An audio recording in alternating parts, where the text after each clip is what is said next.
Hi guys, and welcome back to Creative Pet Keeping. My name is Kasha, and today I'm going to give you an update on what happened to this rack system over here, as well as how I fixed this rack that almost fell over. If you want to see the video of what happened to this one, definitely check it out. I'll put a link down below. So let's get started. We got another heavy shelf. We've got some wood and some other materials we're going to be painting and reinforcing the shelves. And someone brought a Sam's Club cart here, so we're using it. There's another cart. They just bring carts. That's a Walmart cart, and they just leave them here. Or they use them for like groceries and whatever. It becomes the communal neighborhood cart because my apartment is special. Time to get to work. It is time to paint this.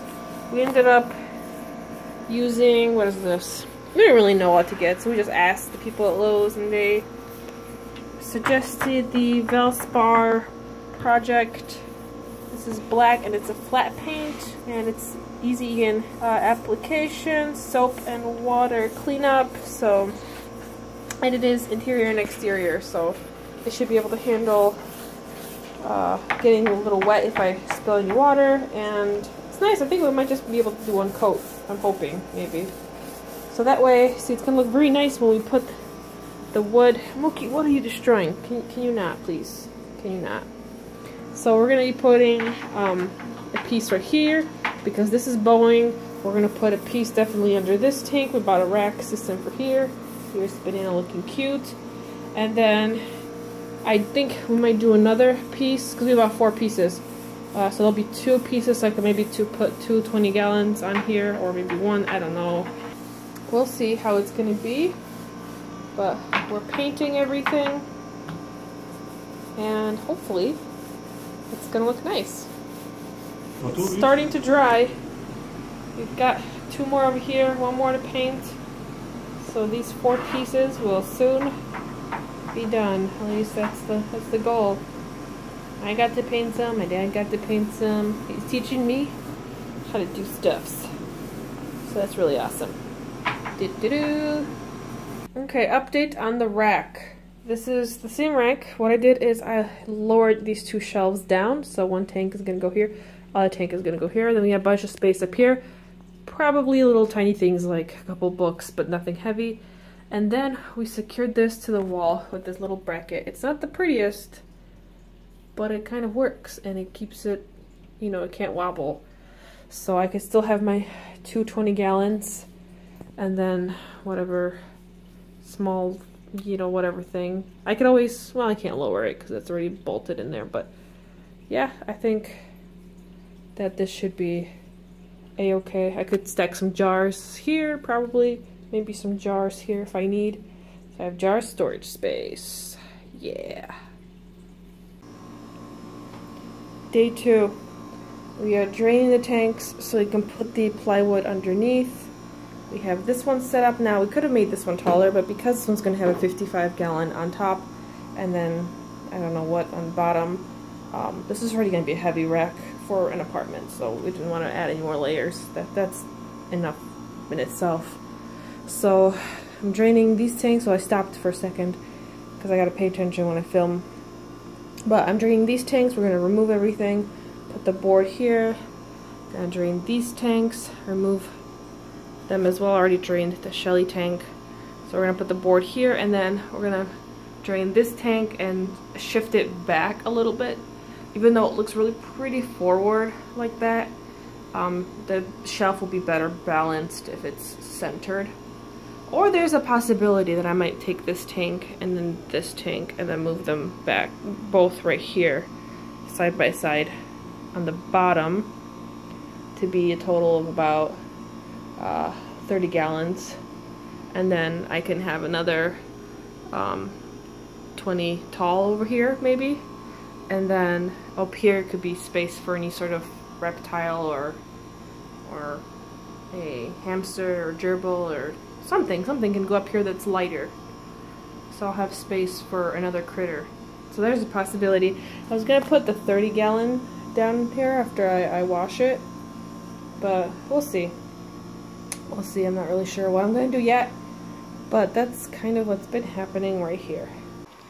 Okay, so we drained all the tanks. Put them some right here, some right here, some right here. The fish are still hanging out in there. Yeah, I think that's all the tanks are all in this vicinity.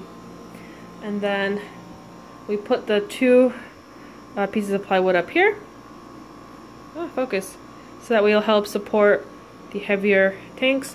There's not going to be any on top because I'm not going to put anything too heavy up there. And then we attach this to the wall.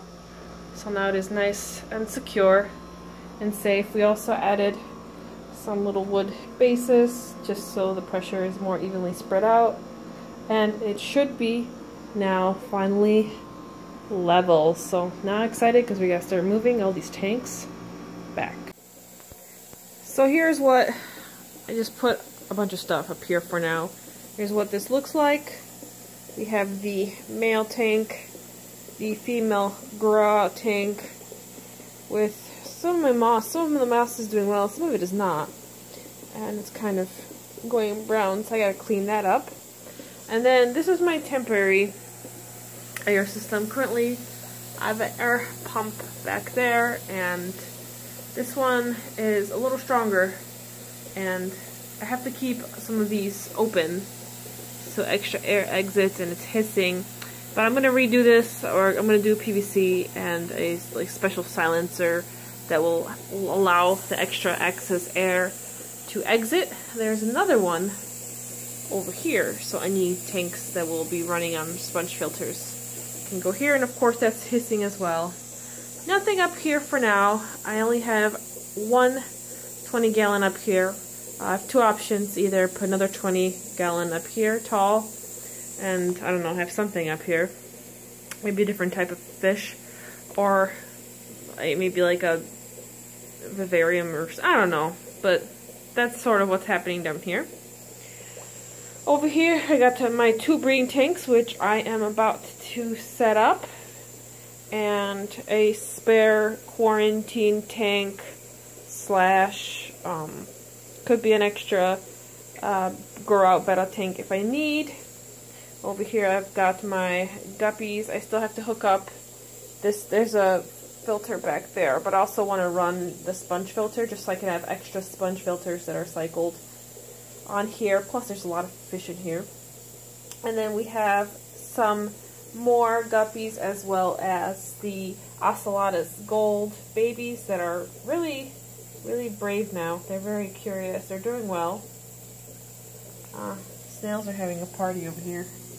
You take out this chopstick. I was using it to hold down a cucumber, and this poor pleco's trying to get to it.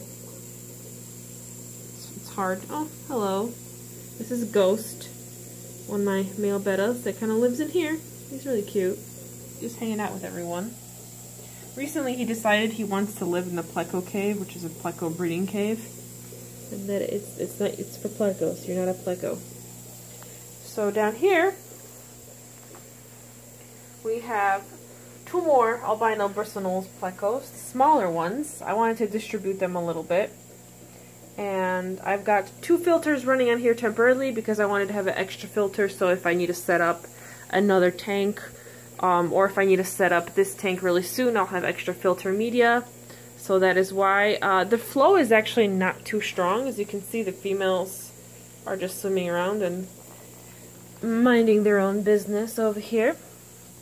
Definitely going to be breeding those guys. The female that I'm breeding for sure will be this female from Flora Aquatics, and then possibly considering breeding this female maybe to someone, but we don't know. Then I don't remember if it's this girl or another one, but one of these two are going to go to their new homes maybe February, I'm hoping. So they're hanging out. There's the black and white female. I call her Moo Moo, that's her name. So she's kind of hanging out back there. She was a possibility for breeding because I really love her color, but there's something up with her mouth. Like, her body shape is not ideal, so because of that I have been thinking that it might not be good to try to breed her, but she's kind of cool looking. She looks like a little bit like Bandit, her brother that is living with Sheila from Life with Pets. So here are my fat ladies, chubby girls. As you can see, there isn't, besides the little marks on these guys from when they were introduced, and there was a little bit of nipping, and the fact that this one is the oldest, she's got a couple nips. As you can see, all their fins are in good conditions, so the nipping is very minimal in here. Here you can take a closer look at this female. As you can see, her mouth is a little, right here is a little lopsided. It's longer here. So that is why, unfortunately, because I don't know if that's going to become a tumor or if that's just a weird deformity, but that is why I'm probably not going to breed her. I was hoping to. Did you eat something? Are you spitting something up? What did you eat? You little piggy. So I don't know. If I don't breed her, I'll either keep her as a pet or maybe I'll sell her to one of you guys. If you guys would like a female. Because I do want to try to keep this group fairly small to hopefully my breeding females. And then over here, we have a lot of algae growing. I gotta scrape it off. But we have all the Shelleys, the Neolamprologus multifasciatus. There we go. If I keep saying it enough, I'll finally remember how to pronounce this properly. But these guys are doing well. We have 2 babies in here that are growing out, but hopefully they will spawn. I will redo this tank because the aquascape, the way it was set up that this was the front and this is the back. And of course you can go on this side. Let me scooch over here so you can't view them here, which is meant to be their ideal viewing area.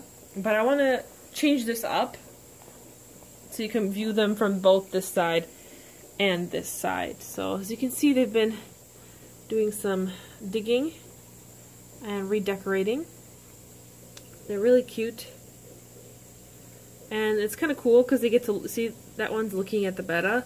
So because they're neighbors with the bettas, they can actually observe them, which I think is not only cool for them, but also interesting for the female bettas. It's kind of another distraction to help ease aggression issues.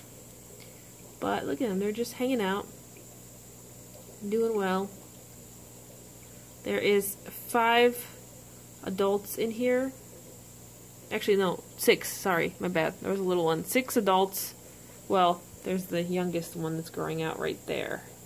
And then we have 2 babies that usually hide in shells. So hopefully we will have more of these guys, and if I can get a colony going, maybe I could free up a 20-gallon in the future. But for now, they're kind of enjoying their little life here. So that is how all of my fish are currently doing.